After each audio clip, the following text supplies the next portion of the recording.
Okay, welcome to Reading, Raising, and Praising. I'm Jamie. I'm Kate. And today we're celebrating Jane Austen's 250th birthday, and we read Sense and Sensibility. We chose it because it's about sisters. Yes.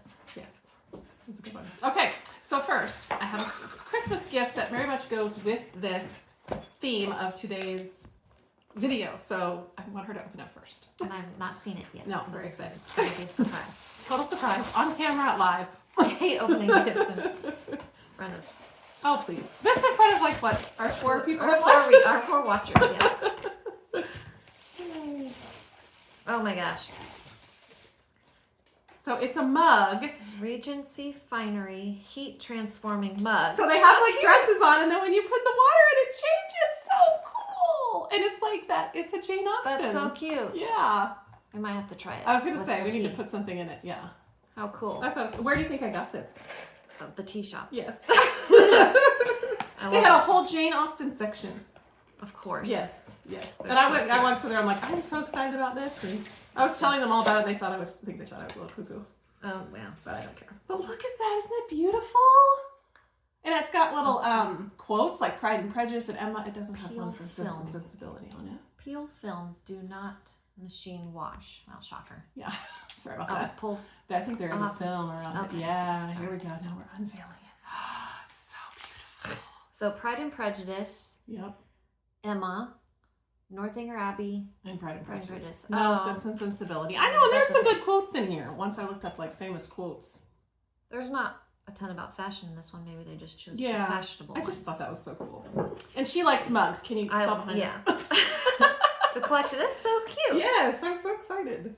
So I was like, we're having our tea, so you can put the hot Yeah. tea in it and see what happens. I need a mug for every book that we do. Yeah, That there would you be go. Gosh, Crazy. that would be Maybe a just lot. select one Yes. that goes with it. And we get those little tiny. So I picked the more China, more Regency era-esque Yes. ones. Very beautiful. And teapots with Earl Grey. I chose Okay, Earl Grey okay. because I just thought that was very... Kind of a popular. Ooh, what And I is did this milky. tea? I was like, this tea looks definitely creamy. It doesn't always look pour like it this. up here. So did you put your cream? Did you put cream in can you there? see it? Yeah.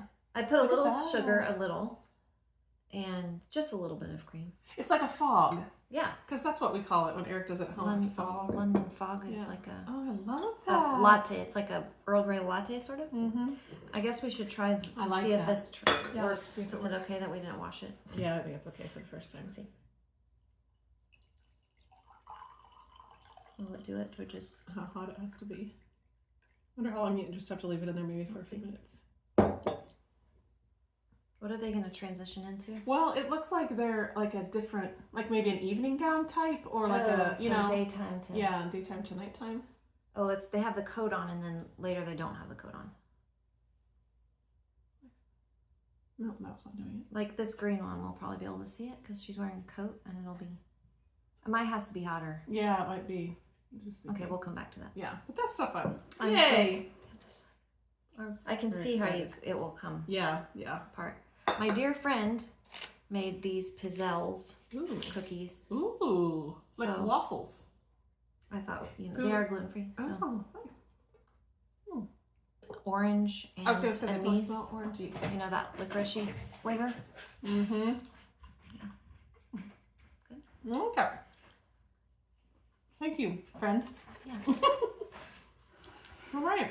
Okay, So- the book. Happy birthday, Jane Austen. Okay. You had some background, so you go. Well, I just was looking like when she wrote this book, around the turn of the 18th century, and they said it was on the cusp between two cultural movements: classicism, is that how you say that?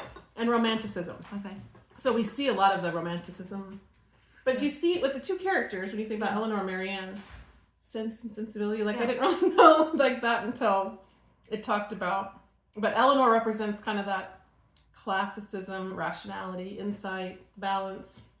And Marianne is kind of that sensibility, the embracing romance, the imagination, the excess. You know? Yeah. I think it's so who's the older one again? Elinor. Yeah.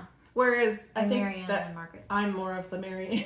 Because I'm more dramatic and In I that think respect, there's yeah. both of us have a lot of those values, but I Yeah, thought it was I see funny. I that. was like, I don't think we're older or younger, doesn't always match up that way. But Yeah, so I thought that was interesting. And it was like she didn't go by her. She was just written by a lady. It wasn't her. She didn't put Jane Austen as being the author until she wrote later books. But people knew it was a woman author. Yeah, it said by a lady. Okay. Yeah. I thought that was interesting. Yeah. I always wondered because back then I didn't know if women could be published as easily. 1811. I wasn't sure how that was. Well, she kind of wanted privacy for a while, or just to be more discreet about it, and then it became more. It wasn't. I don't know which books she published first. Yeah, I mean, I think it said when it came with the 1813, like it sold like 750 copies really fast, and by 1813, when she was doing like her next edition, maybe it said author of Pride and Prejudice. In it, so yeah. Oh, and I see her books referenced in other books. They always say by Austen or whatever, but so it may not have been like that. People might not have known who she was. Yeah, for sure. So yeah, and I did not watch the movie. I do still want to, but I have not done it yet. So I never had seen the movie before. I think that might help me too. I think it will bring it together. Yeah, and because I knew who the characters, like the actors that played those people, just by looking at the cover of the DVD, it kind of helped me put that in my mind when I was thinking about them.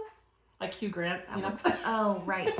I didn't even Kate know who was in Winslet, it. and those people that you're. Yeah. So. Yep. I'm going to pause to deal with the dog for a moment. Oh, that's the dog. Okay. Dog is dealt with. All right. So where do you want to? First impressions? I mean, this was not an easy, like, I'm just going to sit down and cozy up and read this. Yeah. It was a thinker because of the language. And so I started like listening and reading with my eyes, like, because I needed the accent and like just someone that you said like how such long sentences. So when the way they say it be different than the way I'm saying it, where I can't understand what I'm saying or what I'm reading. And then I just ended up listening to it more than actually reading it. Me too. Yeah. I do think when it's so long of sentences like that, I get caught up with like what each part is about. Yes. And I do think even if you read it out loud to yourself, you might do better. Maybe because there's something about like having the whole flow of it. But exactly. Like, did people talk this way? I know. Because they used so many words to describe a small thing. I feel like this book could be like half the amount of pages it is today. Yes. Because of how like long it took just to describe like that one scene when they're in the shop and they're talking about the guy buying the toothpick case or something. Yes. I'm like, there's like a whole half the chapter on this toothpick case guy, and I'm like, and is this relevant to the rest of the story? I was like, what is happening? And I think I was probably doing something when I was listening to that, and I probably spaced out. Yeah. So then when I read the Spark Notes to make sure I was understanding everything. Spark Notes was helpful. Very helpful. And then it was like, it just basically said they were annoyed with this guy. Yeah. And I'm like, okay. The details. I mean, it's beautiful. The writing is so lovely, and you kind of sometimes wish we could still talk like that, because I feel like we've lost like an art in like the way we talk and the way we write. Right, exactly. So there is something to that. So it's important to read books like this. I do feel like even though they're challenging, I think it's good for us. Yeah. And it brings us back to that, like, this is, So, like, overall, did you enjoy it? Like, the storyline? I enjoyed the storyline. Because there's a little bit of everything in it, you know what I mean? And of course, romance and, you want to know what happens. Oh, yeah. Like, who's going to end up with who? Exactly. And you haven't read any Austen before? No. I've only read Pride and Prejudice. Oh, yeah. I would say I liked Pride and Prejudice better. Okay. But I probably spent more time reading Pride and Prejudice than this one. Just in this busy season of the year, it's been between the holidays. I probably didn't spend as much time with it. Yeah. But I don't know if that really makes a huge difference. I think I liked the storyline of Pride and Prejudice a bit more because it was more about the two people the whole time, their relationship. Yes. And this one there's don't really a lot of get. Characters coming in, and Mrs. Jennings and Mrs. Who's that? All these people, and you're like, who are they again? Yeah, I do feel like that is confusing. I mean, you definitely knew who the main characters were, but you know what I mean when you had people coming in at different times and they were going all these different places. Yeah. So when did you read Pride and Prejudice? How long ago was that? I want to say it was like a couple of years ago. Okay, so it wasn't like when you were young and you had like all that kind of time. Hold on, please. Back to it. Thank you for all my interruptions. We should make a commercial at this point. don't remember what we were saying. Okay, I think we were just talking about Pride and Prejudice. I was thinking if you read it like when you were like young, you could have focused. You know, your focus is so different than our stage. One of my best friends in high school read it in high school, and I know other people that did. But I tried when I was even in college. Maybe I tried, and I couldn't read a lot of stuff back then and really like stick with it because I'm like I would never have gotten through stuff. I would have never read it. Like I didn't like reading that much in high school. In college, I got way more interested, and then after that, it was like. Took off, especially after I had kids, which is weird because that's when you don't have as much time to read. Yeah. But that's when I read the most. So, yeah, I get it. Yeah, I never would have picked up anything like this. But I'm glad. I think I've read it since I've lived here, so it's been in the last 5 years. Yeah, So at the beginning of the book, you are introduced to this whole storyline, and I'm like, why did she describe the old man guy? And like all of the history behind that, it was like, it didn't really come into play. I was thinking, oh, there's going to be this big drama about how they have no money and she wants to marry someone that doesn't have any money either. And so they can't get, I thought it was going to be more, there would be more to it. Yeah. And it ended up just kind of being background, but I struggled so much. I was like trying to take notes. Now, Mr. Dashwood, the old man, Dashwood. Yes. And then you have like all these other Mr. Dashwoods, and you're like, which Mr. Dashwood are we talking about? Right. Because then you have his son, and then his son, and then so there's like 4 generations, right? Yeah, exactly. And then you have Elinor and Marianne and Margaret. And Margaret, which I kind of forgot about her. I saw that on your notes. I was like, oh yeah, because she just doesn't get mentioned very much because she's so young. In the Spark notes, there's a little part about essays you can write, like suggestions. And one of them is about why is she even a character? I know. Because she's never mentioned. I know. I'm like, yeah. And there's no other, it's not like there's another book about the same family. So it's not like they go into Margaret years later. It is kind of weird. But I guess just to know that they had a much younger sister. But do you see any value in that? Yeah. I forgot about her, like I said. Yeah. So I think I wrote her down. I did have her written down as one of the characters, but I just. It wasn't like, I can see where if the mom, what was her name? Mrs. Dashwood. I don't even know if I know her name. Her given name, her Christian name. If like she had to stay in the country because of Margaret, because she was younger. True. Or like if there was a reason for her to be, but it was always because she didn't want to go. Yeah. It was never because of Margaret. Yeah. It is weird. It does make you wonder why. And she has like a tiny little part at the beginning when they're still in the cottage. Yeah, but I think that must be it because I was like, I don't remember her at all the rest of the time. Yeah. Interesting. Yeah. A lot of this was like money, like marriage. Obviously, getting these women to this, like finding someone to marry and whether or not they had money, going on these different, it's just such an interesting time when they were just so focused on, that was what they did. Like, that's what they were focused on. And hopefully they could also marry for love. I feel like it was a lot, about as long as that person had enough money. Either the man had to have money to support her, right, or she had to be like an heiress who had a large dowry, so that they could, like waiting for your mother to die so you could get her inheritance and get married. Like, weird. Yeah. But I mean, like this day and age, people live so long, you never get married. Yeah, because you would never. Yeah, it's interesting how that has changed. I mean, it was also different. Obviously, it was in London, England, or whatever, so it was just different there too. But it's just interesting.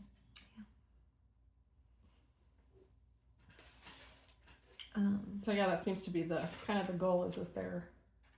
What did you think of the brother, Mr. Dashwood? Mr.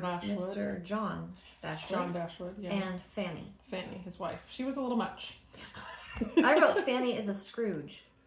Oh, yeah. Because she's like, that conversation they have at the beginning where he's like going to be generous and like let the sisters have the money. And then she's like, Yeah, she was very selfish. Yeah. You're like, these women don't have a husband. You have a husband here, I did not care for her at all. And it made me mad at him because he just, okay, let honey. her decide. Yeah. And you're like, come on. Mm-hmm.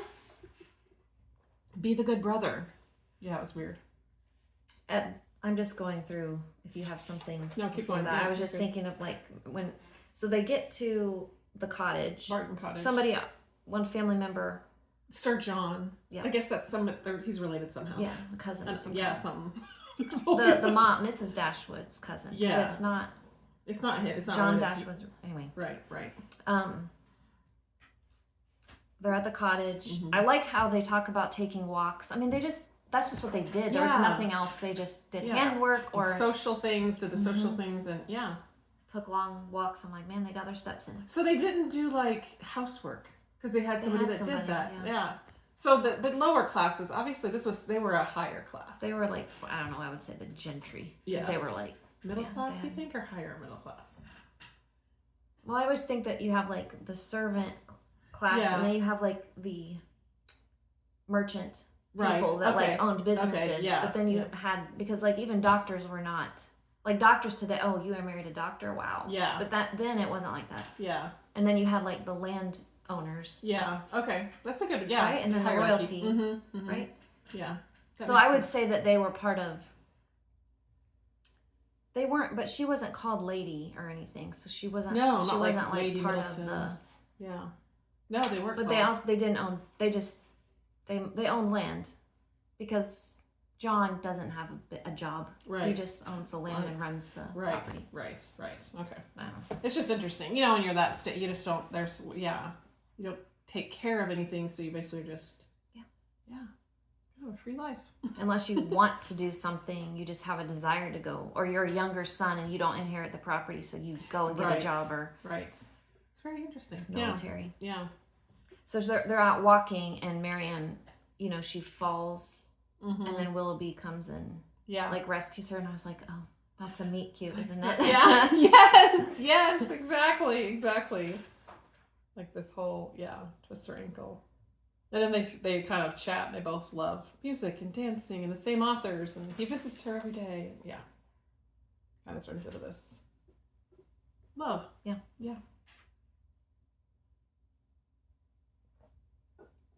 And Elinor, I mean, that's basically the theme, is that Elinor never says anything, and about her inner life, and Marianne is like, it's all out there.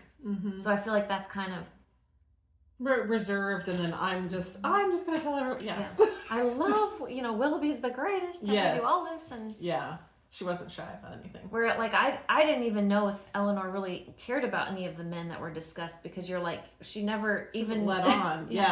She's very reserved. Yeah, that's what would be interesting to see in the movie. That way about her. Yeah.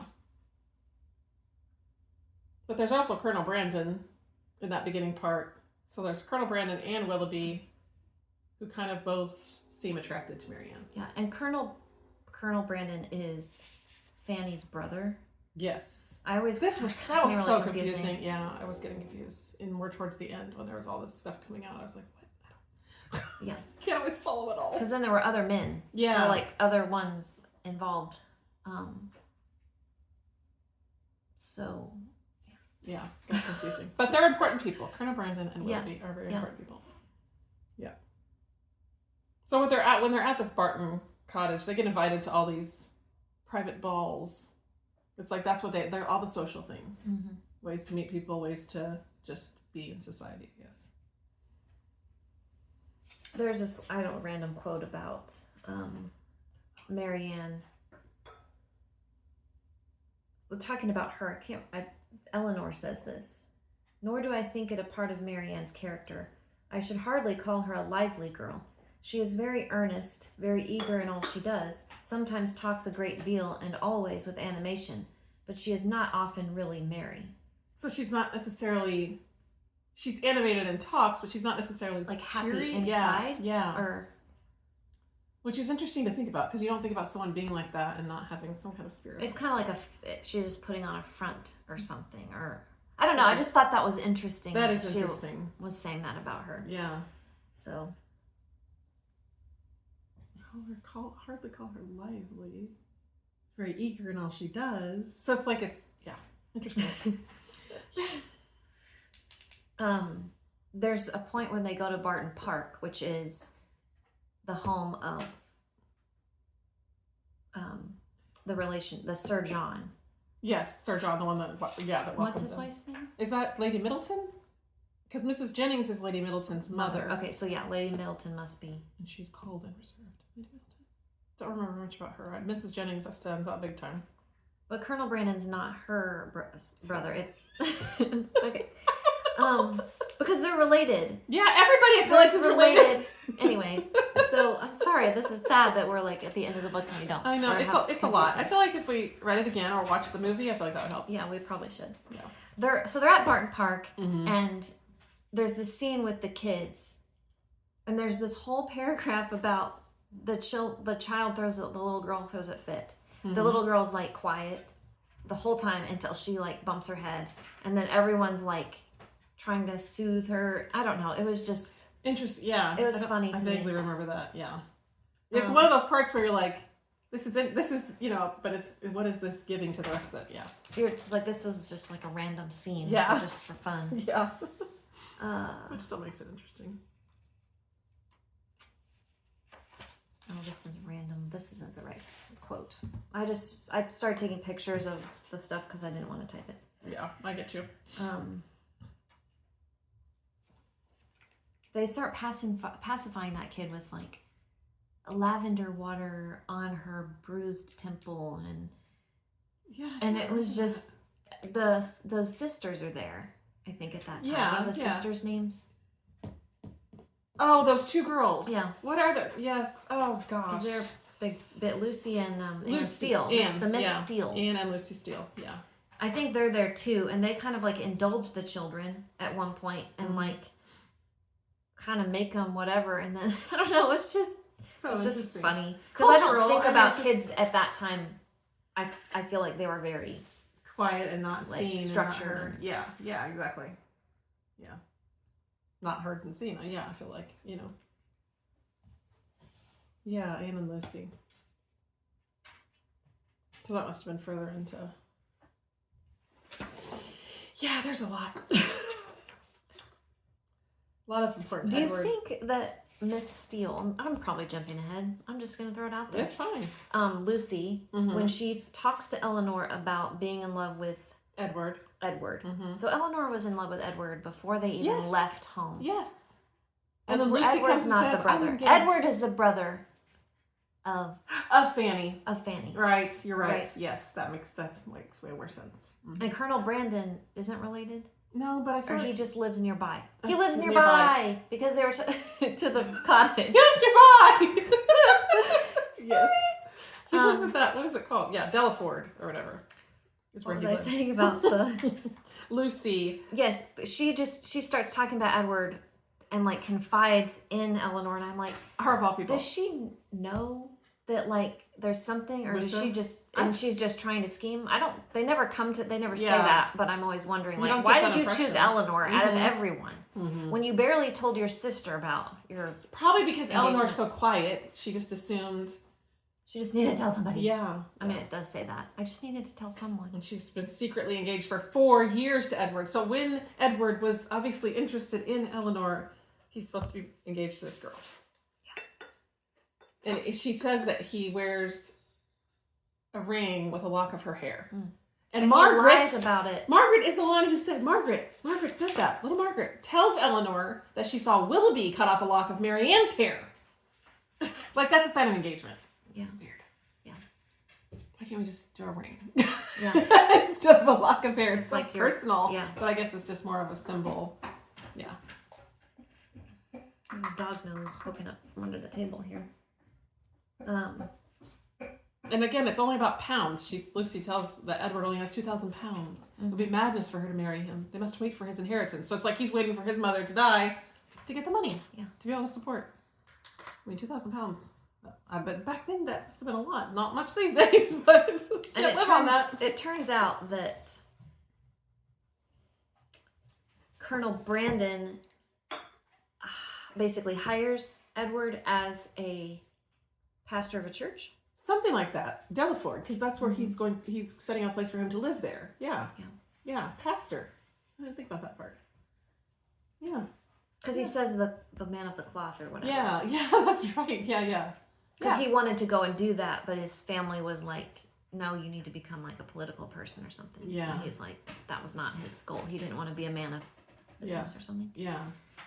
I think it's because it must be at that time, if you owned land and you were like over all of that village, you paid for the church to function. And so he would hire that person and pay them. That makes sense. That's how I understood it. Yeah. That makes sense now. I hadn't put that all together. And then it ends up being that he gives him more money in the end because he marries his sister-in-law. Ends up being his sister-in-law, basically. Yeah, the whole Spoiler. ending is interesting. It's not what you totally expected, but a little bit of what you expected, you know? So, Marianne's in love with Wilby. And then he messes up. He squanders his fortune, and so he has to end up marrying someone that has money. Yeah. A wealthy heiress. And he's not straightforward with Marianne, and she's wrote letters to him. Yeah, she, goes to bed. You think she's going to be on her deathbed. She's very, it's bad. Too, because she, wrote these letters, like you were saying, that were, inappropriate for that time to be she was thought that she was, I can understand. Yeah, they had an understanding. Yeah. And so when they break up, or whatever, she's heartbroken. They're, Mrs. Dashwood, the older, must have been sort of weak. Because she didn't travel with them when they went to, these different, they ended up going, where did they end up going? She was just kind of, lazy or something. Yeah. And then she didn't, have, conviction or something. There's this quote that I put that it says, Mrs. Dashwood was writing letters to Elinor, or to, Marianne. I'm so sorry, consoling her. Yeah. Long letters from her, quickly succeeding each other, arrived to tell all that she had suffered and thought, to express her anxious solicitude for Marianne and entreat her to bear up with fortitude under this misfortune. Bad indeed must the nature of Marianne's affliction be, when her mother could talk of fortitude. Mortifying and humiliating must be the origin of those regrets which she could wish her not to indulge. I didn't understand that her mother was like that until you read that passage, and then you're like, oh, she must not. How could she talk of fortitude? She's trying to, but she didn't have the fortitude to, come into town or to do all these other things. Right. I'm like, she didn't have the, But you could read through that and just be like, okay. But there's so much more to it if you really think about it and get the whole meaning. But the language, again, is hard. You have to grasp onto it. Yeah. Exactly. It's kind of funny, I guess is my point. It's kind of funny. If in today's language you say it a completely different way. Right. Exactly. Fortitude. Don't really use that word much. Yeah. They do use it at school sometimes. Yeah. To talk about kindergartners when they just don't have. Yeah. Fortitude. Yeah.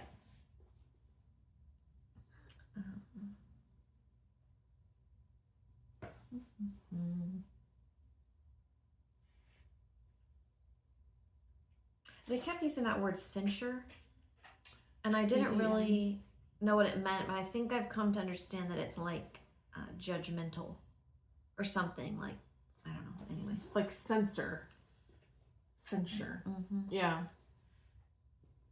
It's you need a dictionary sometimes when you're doing, so that way if you needed to go to a word, Because they used a lot of different Because you can't always tell even by the context clues. Right. You can't always tell in the sentence what it means. Which is usually what I can do, but this one's hard. It was harder.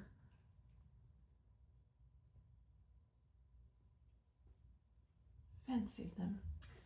Because they neither flattered herself nor her children, Lady Middleton, she could not believe them good-natured, and because they were fond of reading, she fancied them satirical, perhaps without exactly knowing what it was to be satirical, and that did not signify. So I'm like, these are the things that you have to read 6 times, and then you're like, oh, that was funny. Yeah. But I just didn't didn't get it the first 10 times I read it. Yeah, exactly. Yeah, totally. But because that was about, she was basically poo-pooing people who like to read is how I felt. Poo-poo on her. Yeah. This is definitely the kind of book you could read again and way more understand it. Some books you probably should read more than once. So then you could actually enjoy it the second time. Because now you like know the story. You're not focused on like, okay, what am I supposed to be looking for? You know what I mean? Or read or watch the movie first. Yes. Because sometimes I have been an advocate. People who want to read like Lord of the Rings, and they're like, I just don't know if we can do that. Our cousin wanted to do that, and I was like, well, this is one time when I would say, watch the movies first. Yeah. Because you can. There's so much with like the world building and the scenes and the characters, and if you could have in your mind's eye who they're talking about, it helps. It's true. I've read The Hobbit twice, and the second time I way more understood it. Did you ever and then see I the did see the movie after you read it the first time? Yeah. Second time. No, we watched it did it twice before we watched the movie. Okay. Just because we just didn't. Yeah. Yeah. And The Hobbit is. But it's a good one. That's a good best movie. I mean. And I'm not a big like those movies. I can't sit through that sometimes, but that was a good one. Yeah. When it's quality movies too. Yeah. You know, not just. Yeah.